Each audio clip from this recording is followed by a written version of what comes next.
Hay ciyaarta soo dhawaada filimkeena maanta wuxuu ku bilaabanayaa arday joogto fasalka. Ardaydan ayaa waxa ugu jirta macallimada dhigto xisaabta. Labadan wiil waa kuwa isla hadlo xilli walba waxayna ku sheekaystaan fasalka. Waxa kor ka arkayso macallimada dhigto xisaabta. Waxayna u imaanaysaa labadii wiil waxayna weydiinaysaa inay ka soo shaqeeyeen exercise loo diray iyo in kale. Labadooda ma ahan kuwa ka soo shaqeeyay exercise macallimadina ma yaqaanaan waxay ugu jawaabaan. Macallimadii oo xanaaqsan ayaa waxay ku leedahay maxaa u timaadeen iskuulka haddaana wax baranaynin ma iska joogtiin guriga hooyadii. Macallimadii oo xanaaqsan ayaa fasalka oo dhan waxay u sheegaysaa labadan wiil inay yihiin laba wiil aan wanaagsanaynin. Mar walba waxay raadiyaan gabdho waxayna ka fikiraan ayaga say u lahaasabi lahaayeen hablaha. Ma ahan kuwa wax barto waa kuwa leesiyaal ah. Waxayna si fiican indhaha ula raacaan macallimiinta dhigto iskuulkan waliba kuwa dumarka ah. Labadan wiil waxa la yaabayaan ardayda dhamaantood laakiin ayaga ma ahan kuwa ku qaato waano. Markii xisada laga soo baxay oo la aasanaya xaafadaha labadii wiil oo gadanaya waxyaabo ayaa isla markii waxay arkayaan macallimada dhigto Ingiriiska. Labadii wiil waxay kor iska tusi doonaan macallimada dhigto luqadda Ingiriiska. Macallimada luqadda Ingiriiska dhigto ayaa ah qof aad u soo jiidasho badan aadna u qurux badan. Labadii wiil waxay bilaabayaan inay macallimadii daba kacaan ayna ogaadaan meesha gasho ama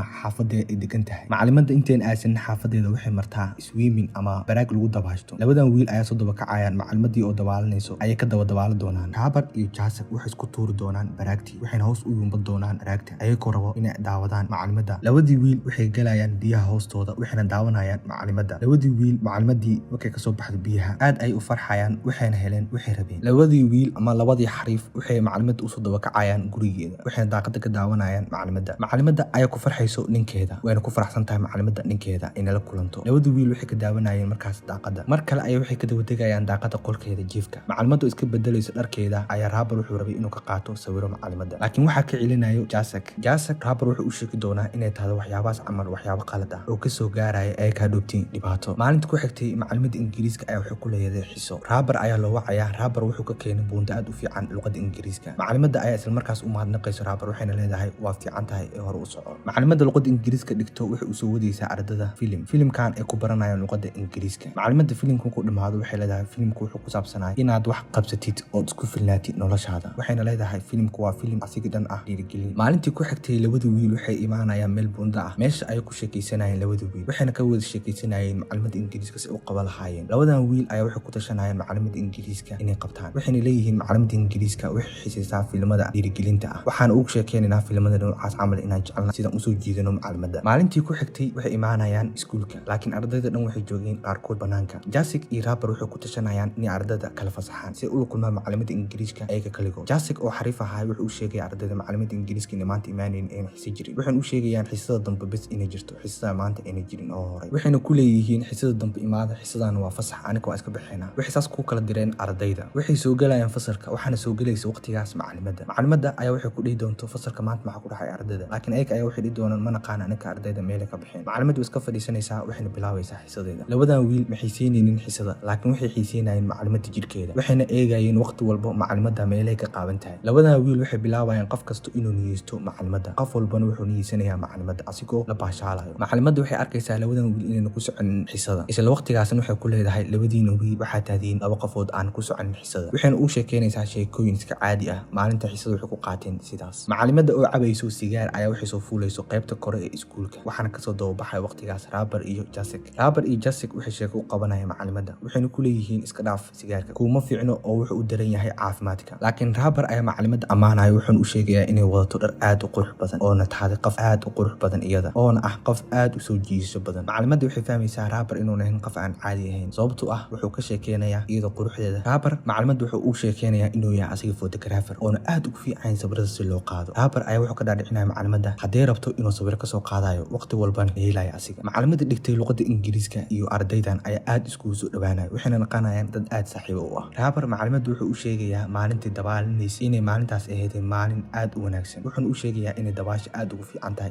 Macallimada ayaa ka helayso hadalkaas waxayna ku leedahay haa dabaasha aad ayaa u aqaanaa. Raabar ayaa wuxuu leeyahay asigana dabaasha aniga si fiican ayaa u aqaanaa laakiin waxay si kaftan u leeyihiin maalin ayaa israaci doonaa waxaan isku raaci doonaa meel dabaal ah. Maalintii ku xigtay macallimada iyo Raabar waxay isku soo raacayaan meel ay sawir ku gasho macallimada. Meeshaan oo ah meel hara ah waxayna ku dhex marayeen haradan doon. Raabar ayaa macallimada ka xishoosiinaya waqti walba wuxuuna ka qaadayaa sawiro aad u qurux badan macallimada. Waxaana waqtigaas ku qarinayay geedaha Jaasik wuuna la socday waxay sameynayaan macallimada iyo Raabar. Raabar wuxuu imaanayaa xaafadiisa wuxuuna daawanayay macallimada sawirada ka soo qaaday laakiin isla markii waxa u imaanaysa hooyadiisa waxayna ku leedahay maad iska diyaarisi casharadaada. Waxayna ku leedahay waxa kaa soo dacwootay macalimadda dhigto xisaabta waxayna ku leedahay waxaa tahay qof damiin ah mana diyaarisi cashiradaada iska diyaari cashiradaada waxayna u qaylinaysaa si xun. Raabar wuxuu maqlayaa hadalka hooyadiisa wuxuuna bilaabayaa waqtigaas inuu iska aqriyo cashiradiisa. Maalintii ku xigtay macalimadda waxay imaanaysaa xiisada laakiin ardaydii oo dhan ayaa fiirinaysay. Macalimadda markii albaabka ka furto ardayda oo dhan waxay ku dhahayeen halkay isku raacdeen Raabar wayna ku qosqoslaayeen. Raabar wuxuu xishoonaya asiga waqtigaas macalimaddana way yaabaneedeen. Hadda ciyaal iskoolay la sheekaystay waa iska sidaas uu ku sheegaya. Jasik iyo Raabar waxay ku dhacayaan xiisada macalimadda xisaab. Labadoodana waa laba qofood oo aad u murugaysan laakiin waxay u soo baxayaan waqtigaas banaanka. Raabar ayaa wuxuu watay mooto. Jasik ayaa wuxuu ku dhahayay maanta waxaa wadataa mooto waxaana ku wada bixina maanta mooto laakiin Raabar ayaa wuxuu dhahayay waxaan rabaa macalimadda inaan ku qaado. Wuxuuna leeyahay waxaan isbalansanay dawaal waxaan aasanaynaa meel aan ku dawaalano. Laakiin Jasik ayaa ku adkeynaya saaxiibkiisa isla waqtigiina uu iskaga dhaqaaqaya meeshaas. Isla waqtigii waxa uu maanayso macalimaddii ayuu wuxuu ku leeyahay waxaan rabnaa inaan israacno waxaana diyaar u ah maanta dabaal waxaan u malaynayaa dabaasha inay kaa guulaysan doono. Isla waqtigaas waxa uu jawaabayso macalimadda waxayna ku leedahay waxaan diyaar u ahay inaan israacno. Macalimadda ayaa soo raaci doonto mootada qaybta dambe. Raabar iyo macalimaddana waxay isla aasi doonaan xaro lagu dabaashto. Wax yar ka bacdi waxa arkaynaa kabo iyo dhar meel yaalo. Micnaheedana waxay tahay waxay ku jiraan harada ama waxay ku dabaalanayaan ayagoo dhar la'aan ah harada. Macalimadda ayaa Raabar wuxuu weydiin doono waa iska soo raacday adigoona su'aal i weydiinin laakiin macalimadda ayaa ku dhihi doonto Raabar waxaa tahay qof aad u qalbi fiican adiga. Labadoodana waxaa u malaysaa inay isku soo dhawaadeen. Ardayda dhigatay iskuulka waxay lahaayeen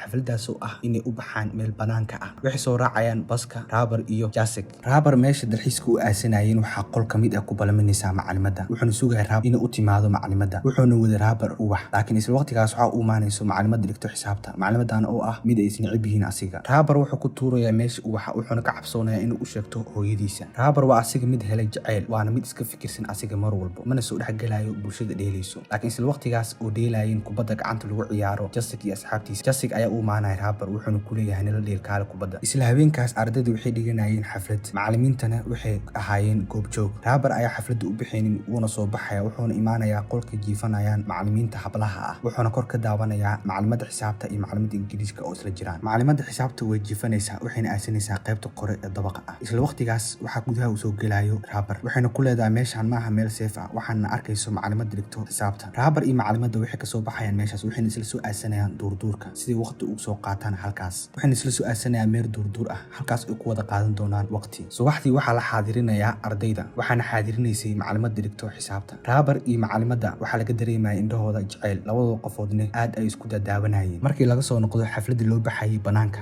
Raabar wuxuu imaanayaa guriga macalimadda wuxuuna kor ka arkayay macalimadda iyo ninkeeda oo is siinayo casho. Macalimadda kuma faraxsanaynin iyada ninkeeda laakiin Raabar ayaa isla waqtigaas wuxuu niyeysanayo booska macalimadda ninkeeda asigoo ku jiro laakiin waxaasoo dhan waxay ahaayeen niyad uu asiga niyeystay. Maalintii ku xigtay wuxuu aasanaya Raabar iskuulka laakiin ardayda oo dhan waxay ku dhijiyeen darbiyada hambaliyeen ay u hambaliyeenayaan Raabar iyo macalimadda. Raabar warqadii u horeysay markuu aqriyo wuu yaabaya. Raabar ardayda oo dhan ayaa wada eegaysay una hambaliyeenaysay laakiin waqtigaas wuxuu arkayaa macalimadda ingiriiska oo ku jirto xafiiska iyadoo ku qaylinaya maamulaha iskuulka waxaana ka muuqatay indhaheeda ooyin aad u fara badan. Raabar wuu xanaaqayaa waqtigaas wuxuuna fujinayaa warqadaha darbiyada lagu dhijiyay. Raabar wuu xanaaqayaa waxaana ka dambeeyay waxaasoo dhan saaxiibkiisa Jasik wuxuuna ka xanaaqsanay inuu helo macalimadda. Raabar oo xanaaqsan isla markii wuxuu soo qaadanayaa mootadiisa meel intoo fadhiisto ayuu oonayaa kadibna wuxuu dib u qaadanayaa mootadiisa wuxuuna iska tuurayaa meel buunda ah. Filimkeena maanta wuxuu ku dhamaaday meeshaas. Haddaa jeceshahay filimada noocan camal oo qisooyinka dhabta inaan soo badino muuqaalkan like saar janaalkan haddaa ku cusub tahay subscribe saar. Wassalaamu calaykum waraxmatullaahi wabarakaatuh.